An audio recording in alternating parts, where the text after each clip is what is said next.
जैसे कि बच्चों आपके पास क्वेश्चन नंबर 3 है। क्वेश्चन नंबर 3 में आपसे कहा है कि अगर एन पी आपके पास कोई पॉजिटिव इंटीजर है और आर जो है आपके पास एन से छोटा है, तो आपने शो करवाना है कि एन पी आर इक्वल होता है n dot n minus one P r minus one.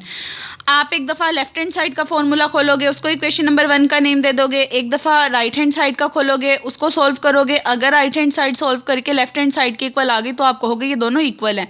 तो देखिए सोल्यूशन में मैंने लिखा हुआ है we have to show that, हम ये चीज़ शो करवाना चाहते हैं कि ये इक्वल है। देखें उसके लिए पहले हमने लेफ्ट हैंड साइड लिखी। Left hand side n P r दी हुई थी, आप उसका फॉर्मूला अपन करोगे n factorial over n minus r factorial. इसको इक्वेशन नंबर 1 का नेम दे दोगे। अब हम राइट हैंड साइड लिखते हैं। राइट हैंड साइड थी n into n minus one P r minus one. N as it is रहने दो, इस पर फॉर्मूला लगाओ। फॉर्मूला क्या होता है? ऊपर वाली टर्म का फिक्टोरियल, इन दोनों के माइनस का फिक्टोरियल। अब ऊपर वाली टर्म के साथ इसको एन को मल्टीप्लाई कर दो। ये देखो ये -1 था, ये माइनस आ रही है, माइनस माइनस हो जाएगा +1। ये +1 और ये -1 आपस में कैंसिल हो जाएगा, नीचे n माइनस आर फिक्टोरियल बनेगा। अब देखिए ऊपर n into n minus one factorial है, मैंने आपको बताया ये फॉर्मूला होता है कि n का factorial n into n minus one factorial के इक्वल होता है। तो यहाँ से इस वाली पूरी की पूरी टर्म की जगह पे मैं n फिक्टोरियल लिख सकती हूँ, तो मैंने इसकी जगह n फिक्टोरियल लिख दिया, इसको इक्वेशन नंबर 2 का नेम दे दिया। अब अगर आप गौर करो आपकी लेफ्ट हैंड साइड और राइट हैंड साइड का सेम आंसर आया, तो आप कहोगे कि यहाँ से ये चीज़ प्रूव हो गई है कि एन पी आर इक्वल है n into n minus one permutation r minus one. ठीक है, यही चीज़ आपने शो करवानी थी। अब उसके बाद नेक्स्ट क्वेश्चन नंबर 4 है। क्वेश्चन नंबर 4 में आपसे कहा है how many words can be formed from the letter of the following words using all the letter when no letter is to be repeated. आपने इन वर्ड्स की, लेटर्स की, आप लोगों ने जो लफ्ज़ हैं उसकी परमुटेशन निकालनी है आप लोगों ने कि वो कितने मैनी वर्ड्स कितने टाइम आ सकते हैं। और ये बात भी बता दी है कि वो लेटर में रिपीटेशन, यहाँ पे जब नो लेटर रिपीट होते हैं यानी कि कोई भी लेटर ऐसा है जिसके अंदर कोई भी एक टर्म 2 दफ़ा नहीं आ रही होगी, सारे डिफरेंट एलिमेंट्स आ रहे होंगे, आपने इसकी परमुटेशन निकालनी है। जैसे कि फर्स्ट पार्ट में देखें ऑब्जेक्ट है, कहीं पे भी ओ रिपीट नहीं हो रहा, बी रिपीट नहीं हो रहा, सिंगल सिंगल टाइम आ रहे हैं।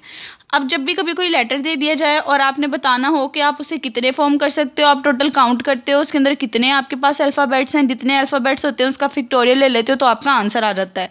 जैसे कि देखें ऑब्जेक्ट के अंदर 1 2 3 4 5 6 6 आपके पास अल्फ़ाबेट्स से आपने लिखा ऑब्जेक्ट है, 6 अल्फ़ाबेट्स हैं, 6 का फिक्टोरियल आ गया। 6 के फिक्टोरियल का फॉर्मूला ओपन किया, किसके इक्वल होता है? 6 इंटू 5 4 3 2 1 मल्टीप्लाई किया तो एग्जेंट आपके पास आंसर आ गया। अब देखिए फास्टिंग था सेकंड पार्ट में, इसके अंदर देखें टोटल आपके पास 7 अल्फ़ाबेट्स हैं, 7 का फिक्टोरियल लिखोगे और इसका आंसर निकाल लोगे। सिमिलरली थर्ड पार्ट में देखें बोर्ड है, बोर्ड में 5 लेटर हैं तो 5 फिक्टोरियल लिखोगे, उसका फॉर्मूला ओपन करोगे और आंसर निकाल लोगे। सिमिलरली कंप्यूटर देखिए, कंप्यूटर के अंदर 8 लेटर्स हैं तो 8 फिक्टोरियल लिखोगे, उसका फॉर्मूला ओपन करोगे और वो निकाल लोगे।